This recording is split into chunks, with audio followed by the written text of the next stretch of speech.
সকালের নাস্তায় পারফেক্ট চিটা রুটি এবং পারফেক্ট গরুর মাংস কিভাবে রান্না করতে সবটাই থাকবে আজকের ব্লগে। So welcome to Shrabani সরিসি।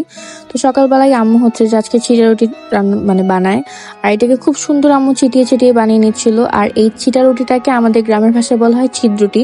So কার কার গ্রামের ভাষায় এই রুটিটাকে কি বলা হয় অবশ্যই কমেন্ট করে জানাবেন। তো সকালবেলা এরকম একটা পারফেক্ট মজাদার নাস্তা পেয়ে আমার মন ভালো হয়ে যায়। বাট আমি এখন ইদানিং সকালে একটু লাইট ব্রেকফাস্ট করা শুরু করেছি, কিন্তু আমি এই চিটের রুটিটা দেখে আর লোভ সামলাতে পারি নাই। সো ওই দিন একটু হেভি ব্রেকফাস্ট হয়ে যায়। তারপর হচ্ছে যে আমি শাওয়ার নিয়ে নিই, অ্যান্ড শাওয়ার নিয়ে হচ্ছে যে আমি টুকটাক একটু স্কিন কেয়ার করছিলাম। স্কিন কেয়ার বলতে হচ্ছে আমার ময়শ্চারাইজার আর সানস্ক্রিন এই দুটাই। একটু পর হচ্ছে যে আমি এখন রান্না করতে যাব, আর আজকে আমি রান্না করব গরুর মাংস একদম আমার মন মতো করে। সো সানস্ক্রিন না দিলে তো হবেই না, কারণ একটু পরেই হচ্ছে যে একে তো কারেন্ট চলে যাবে, তার উপর হচ্ছে যে আমি রান্না করতে যাব।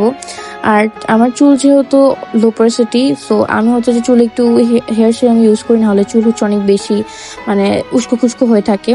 সো এরপর হচ্ছে যে আমি গরুর মাংসটাকে সুন্দর মতো আমার মন মতো করে রান্না করে নিচ্ছিলাম, অ্যান্ড আম্মু কিন্তু আমাকে সব কিছু করে দিয়েছিল, আমি জাস্ট রান্নাটা করছিলাম।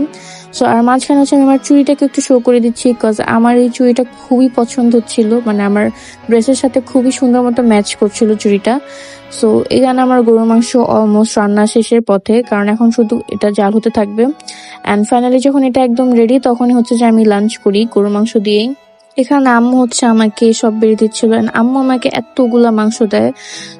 আর এই যে হচ্ছে আমার খাবার প্লেট, অ্যান্ড আমি চলে আসলাম খাবারটা খেতে, অ্যান্ড আপনাদের সাথে শেয়ার করবো যে আমার রান্না করা গরুর মাংসের টেস্ট অ্যাকচুয়ালি কেমন হয়েছিল। অ্যান্ড আমি রান্না করছি বলে এটা বলছি না, it's actually test really good.